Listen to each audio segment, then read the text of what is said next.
In today's world, there is a quiet pressure to be good or even excellent. Few people say it openly, but happiness has slowly become an expectation, even a goal, and perhaps that makes sense.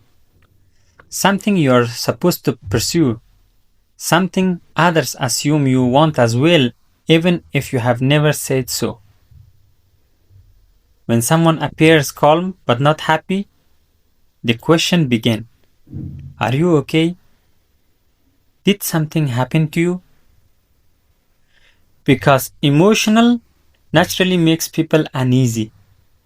A life without visible enthusiasm feel incomplete to them, as if something essential is missing. But not everyone experiences happiness as a goal. For some, happiness may not be a destination at all. It might be a side effect, unsuitable, temporary, and sometimes irrelevant. They are not chasing joy, they are trying to maintain balance. There are people who are neither unhappy nor interested in being happy.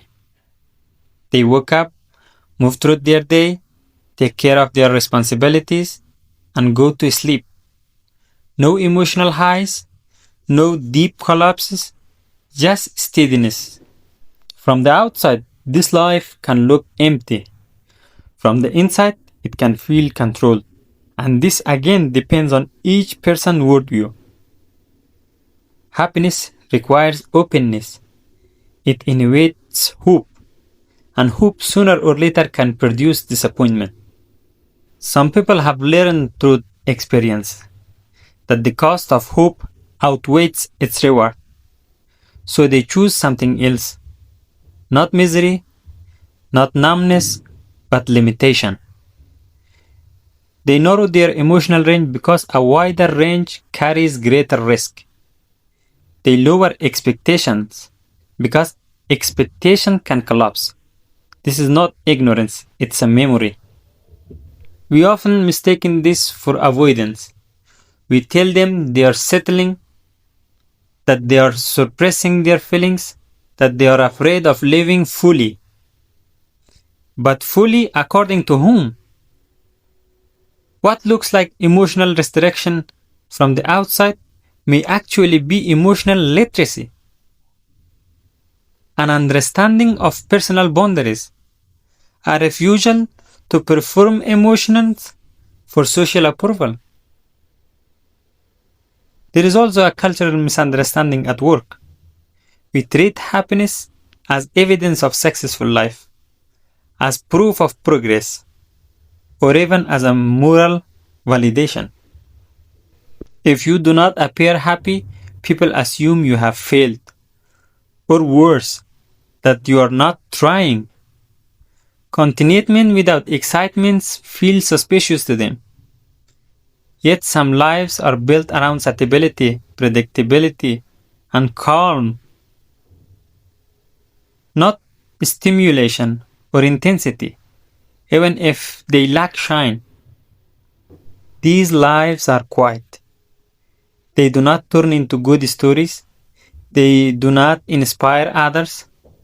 And for that reason, they are often ignored. But not everyone wants to be inspiring. Some people simply want to remain intact. Timing matters too. Happiness is often advertised as something permanent, but lived experience suggests otherwise.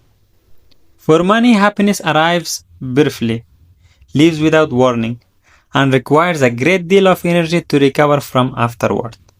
So they stop pursuing it, not out of bitterness after happiness, but out of clarity and attention to detail. They redirect their focus toward things that last longer: routine, competence, small pleasures that do not require emotional exposure. This does not mean they feel nothing.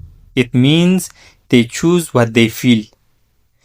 They have learned which emotions destabilize them and which ones preserve their balance. They are not numb, they are calibrated. But this calibration does not look healthy in a culture addicted to expressive emotion. We trust feelings when they are loud. When they are measured, we become suspicious. So we intervene, we encourage, we suggest change.